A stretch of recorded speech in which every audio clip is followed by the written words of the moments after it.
Diagonals भी होते हैं। तो सबसे पहले हम डायगोनल को समझते हैं कि हमारे पास डायगोनल होता क्या है। तो डायगोनल ये हमारे पास मैट्रिक्स हो गया, हमारे पास क्या है, मैट्रिक्स ए है, ए बी सी डी, ठीक हो गया।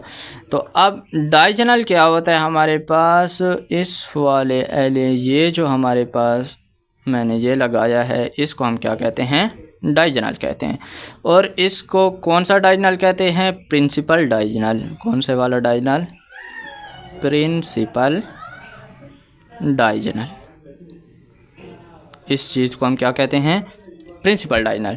और हमारे पास ये वाला जो मैट्रिक्स है, ये वाला जो डायगोनल है इसको हम क्या कहते हैं, सेकेंडरी डायगोनल। Secondary diagonal. अब हमारे पास क्या होता है कि प्रिंसिपल डायगोनल, असल में डायगोनल की डेफिनेशन जो होती है वो क्या होती है कि A11 A22 A33 A44 इन एलिमेंट्स को क्या कहते हैं, हम डायगोनल्स कहते हैं। अब डायगोनल के लिए ज़रूरी कौन सी है, इसके लिए हमारे पास कंडीशन कौन सी है डायगोनल के लिए। डायगोनल के लिए कंडीशन सबसे पहले ये वाली कंडीशन है कि मैट्रिक्स हमारे पास कौन सा होना चाहिए, स्क्वायर होना चाहिए, ठीक हो गया। अगर मैट्रिक्स स्क्वायर होगा तो हम डायगोनल को डिफ़ाइन कर सकते हैं, अदरवाइज़ हम डायगोनल को डिफ़ाइन नहीं कर सकते। तो जब डायगोनल ऐसे में मैट्रिक्स में होता है जो हमारे पास क्या हो, स्क्वायर मैट्रिक्स हो, और स्क्वायर मैट्रिक्स की डेफिनेशन हम पीछे पढ़ाए हैं। तो क्या होगा हमारे पास diagonal, all element zero except diagonal element, कि हमारे पास जो मैट्रिक्स है, जो स्क्वायर मैट्रिक्स गिवन है, अगर हम इधर ये कर दें कि all elements of square matrix, क्योंकि ये इसकी क्या है, कंडीशन है कि हमारे पास डायगोनल के एलिमेंट क्या होना चाहिए।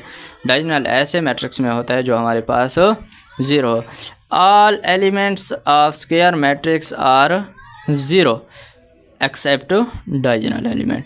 तो डायगोनल होता भी उसमें है जो हमारे पास स्क्वायर मैट्रिक्स हो, तो इसको हम क्या कहते हैं, डायगोनल मैट्रिक्स कहते हैं, जिसके तमाम एलिमेंट ज़ीरो हों एक्सेप्ट डायगोनल। तो इधर हम क्या कर सकते हैं कि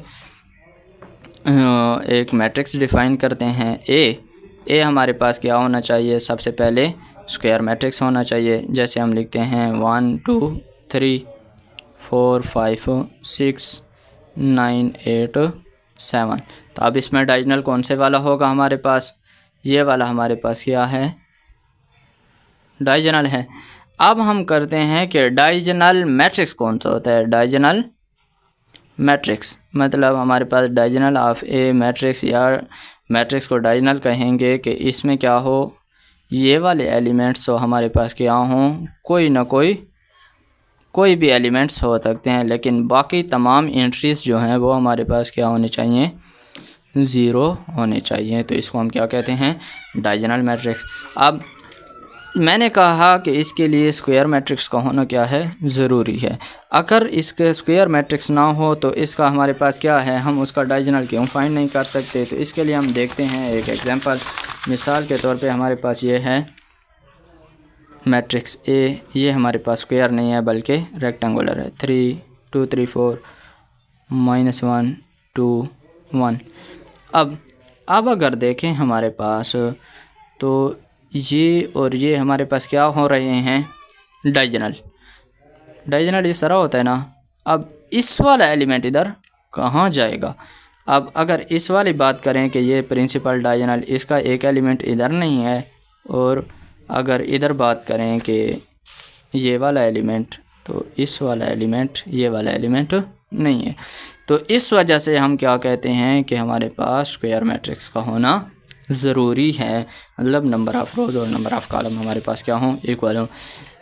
एक और हम ये कर लेते हैं कि डायगोनल मैट्रिक्स किसे कहते हैं, ऐसा मैट्रिक्स जिसके डायगोनल के एलिमेंट तो हमारे पास मौजूद हों, लेकिन बाकी एलिमेंट हमारे पास क्या हों, ज़ीरो हों। तो ऐसे मैट्रिक्स को हम कहते हैं डायगोनल मैट्रिक्स। उसके बाद हमारे पास आ जाता है transpose of matrix, symmetric matrix और स्क्यू साइमेट्रिक मैट्रिक्स।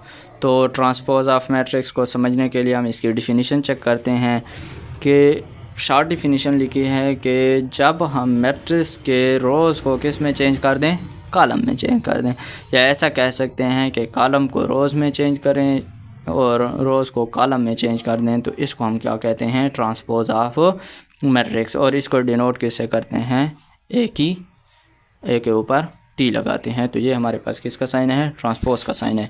अब देखें ट्रांसपोज अब ट्रांसपोज के लिए ज़रूरी नहीं है, कोई भी मैट्रिक्स हो सकता है, चाहे वो स्क्वायर मैट्रिक्स हो या हमारे पास रेक्टेंगुलर मैट्रिक्स हो, कोई भी हो तो हमारे पास उसका हम ट्रांसपोज निकाल सकते हैं। मिसाल के तौर पे हमारे पास है मैट्रिक्स और हम कहते हैं कि ABC, इधर हमारे पास है DEF।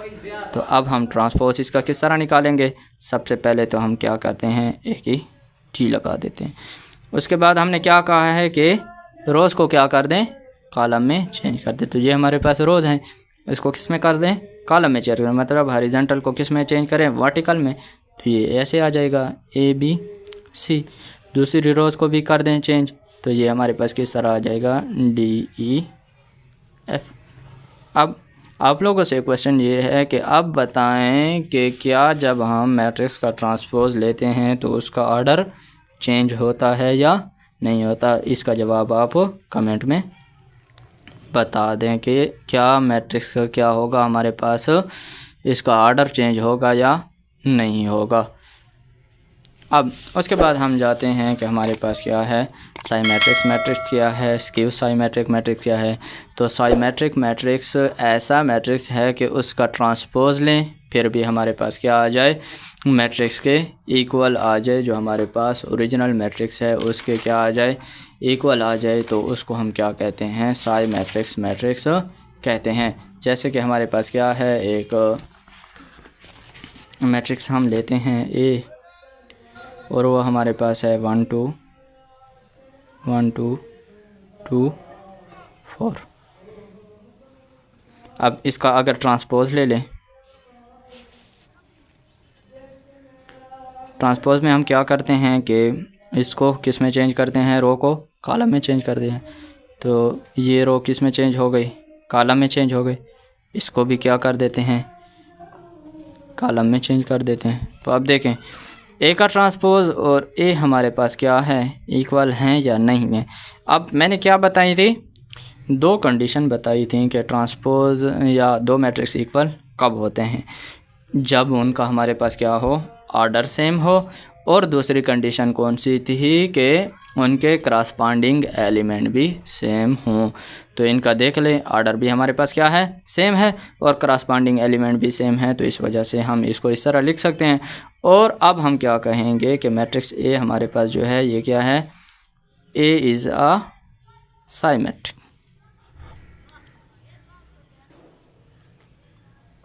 कि मैट्रिक्स ए हमारे पास क्या है, साइमेट्रिक्स मैट्रिक्स है। उसके बाद हमारे पास डिफिनीशन आती है स्क्यू साइमेट्रिक, कि ऐसा मैट्रिक्स जिसमें हम ट्रांसपोज लें और मैट्रिक्स को माइनस के साथ मल्टीप्लाई करें तो हमारे पास क्या हो जाए, वो दोनों इक्वल आ जाएं, तो उसको हम क्या कहते हैं, स्क्यू साइमेट्रिक्स कहते हैं। जैसे हम डिफिनीशन में क्या ले लेते हैं कि इधर लिख लेते हैं, A इज़ इक्वल टू 0 -3 3 व 0।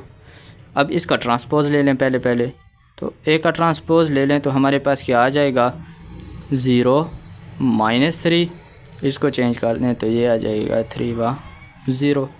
अब उसने कंडीशन क्या बताई थी कि A का ट्रांसपोज इक्वल टू -A, ए के साथ क्या करें, माइनस को मल्टीप्लाई करें। तो ए के एलिमेंट के क्या कर दें, माइनस का मल्टीप्लाई का मतलब है कि उसके क्या कर दें, साइन को चेंज कर दें। तो ज़ीरो के साथ जो चीज़ भी हो वो तो ज़ीरो होते हैं, ज़ीरो का साइन चेंज नहीं कर सकते।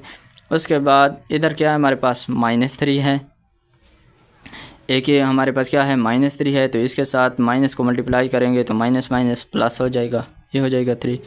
इसके साथ प्लस है तो ये क्या हो जाएगा, हमारे पास माइनस हो जाएगा, ये हो गई 0। उसके बाद हम क्या कह सकते हैं कि अब देखें कि ए का transpose is equal to -A आया या नहीं, तो हमारी करेक्शन, तो ए को हम क्या कहेंगे कि ए इज़ स्क्यू साइमेट्रिक।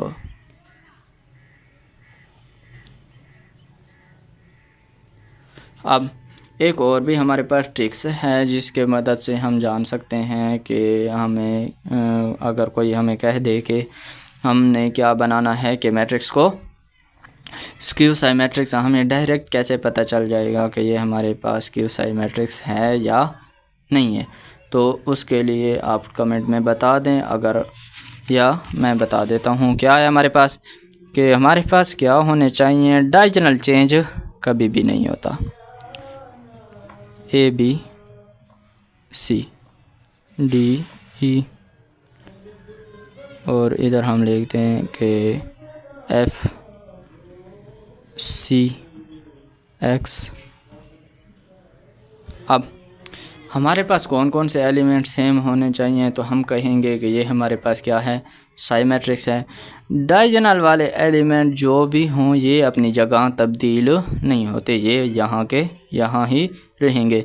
इसके लिए ये वाले एलिमेंट को हम देखना चाहते हैं तो हम कहेंगे कि जब हमारे पास ये वाला एलिमेंट और ये वाला एलिमेंट सेम हो, ये वाला एलिमेंट, ये वाला एलिमेंट, ये एलिमेंट और ये एलिमेंट दोनों सेम हों, तीनों सेम हैं, तो हम कहेंगे कि ये मैट्रिक्स क्या है हमारे पास, साइमेट्रिक्स मैट्रिक्स है। डायरेक्ट बताने का ये मतलब है कि ये सेम हो, ये और ये सेम हो, ये और ये सेम हो, तो हम कहेंगे कि ये वाले एलिमेंट्स को हम क्या कह सकते हैं, ये हमारे पास जो मैट्रिक्स है, ये वाला मैट्रिक्स हमारे पास साइमेट्रिक मैट्रिक्स है।